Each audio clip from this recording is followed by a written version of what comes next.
सावन सोमवार व्रत कथा। एक बार एक धनी व्यापारी था जो बड़ा शिव भक्त था। उसके पास सब कुछ होते हुए भी वो दुखी रहता था क्योंकि उसकी कोई संतान नहीं थी। उसने संतान प्राप्ति के लिए सोमवार का व्रत किया और जल्द ही भगवान शिव उसके सपने में आए और उसे पुत्र सुख का आशीर्वाद दिया। लेकिन भगवान शिव ने ये भी कहा कि बच्चा केवल 12 साल तक जीवित रहेगा। 1 साल बाद व्यापारी की पत्नी ने एक सुंदर बच्चे को जन्म दिया। बच्चे के आगमन से सभी लोग खुश हुए, लेकिन व्यापारी अभी भी दुखी था क्योंकि वह जानता था कि बच्चे का जीवन केवल 12 वर्ष का है।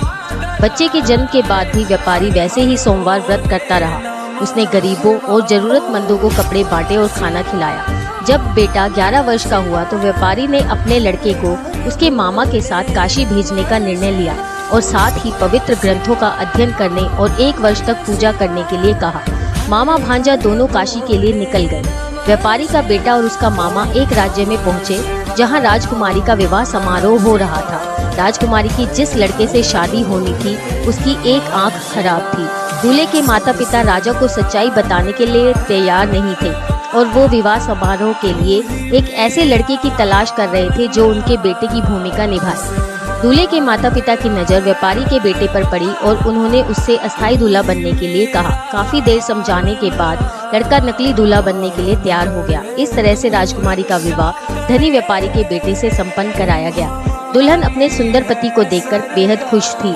व्यापारी का बेटा भी दुल्हन से मिलकर बहुत खुश हुआ। जाने से पहले व्यापारी के बेटे ने राजकुमारी के दुपट्टे पर सच्चाई लिख दी कि उसका विवाह जिसके साथ हुआ है वो असली दूल्हा नहीं है, लेकिन वो जिसके साथ विदा होगी वो असली दूल्हा होगा, लेकिन वो एक आंख से काना है। ये पढ़ने के बाद दुल्हन असली दूल्हे के साथ जाने को तैयार नहीं हुई। उधर व्यापारी का बेटा काशी पहुंचा और भगवान शिव की पूजा और अनुष्ठान करने लगा। उसने गरीबों को दान दिया। दूसरी तरफ व्यापारी घर पर शिव पूजा और अनुष्ठान जारी रख रहा था। जब लड़के के 12वें वर्ष का अंतिम दिन आया तो व्यापारी ने पूरे दिन भगवान शिव से प्रार्थना की। काशी में व्यापारी के बेटे को 12 वर्ष पूरे होने पर सीने में दर्द हुआ और वह गिर गया और उसकी तुरंत मृत्यु हो गई। अपने भांजे की मृत्यु को देख उसका मामा विलाप करने लगा। इस घटना को देवी पार्वती देख रही थी। उन्होंने भगवान शिव से अपने भक्त की मदद करने की विनती की। माता ने कहा कि व्यापारी आपका सच्चा भक्त है, ऐसे में आपको उसकी सहायता करनी चाहिए। भगवान शिव मुस्कुराए और बोले कि मैं तो बस व्यापारी की परीक्षा ले रहा था। मैं व्यापारी की भक्ति से बहुत प्रभावित हुआ हूँ। धन दौलत होने के बाद भी उस व्यापारी की सभी प्रार्थनाएं और विचार मेरी ओर निर्देशित थे। अपने बेटे के 12 वर्ष तक जीवित रहने के बाद जानकर भी उन्होंने कभी शिकायत नहीं की और बल्कि वे नए जोश के साथ सभी अनुष्ठान और दान करते रहे। व्यापारी ने अपने पुत्र को काशी भेजकर ये स्वीकार कर लिया था कि मृत्यु ही अंतिम सत्य है।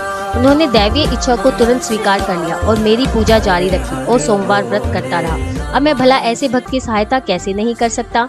भगवान शिव ने व्यापारी के बेटे को तुरंत जीवित कर दिया। 1 वर्ष पूरा होने पर व्यापारी के बेटे और उसके मामा घर की तरफ वापस जाने लगे। वापसी यात्रा में बेटा उस राज्य में पहुंचा जहां उसका विवाह हुआ था। उसने देखा कि उस राज्य में उदासी छा गई है। पूछताछ करने पर लड़के को पता चला कि राजकुमारी ने बारात वापस लौटा दी थी। इस घटना के बाद राजकुमारी, राजा और सारी प्रजा दुखी हो गई थी।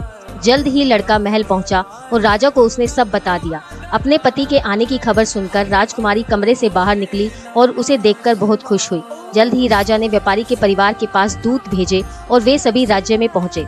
राजा ने व्यापारी के पुत्र को अगला राजा घोषित किया।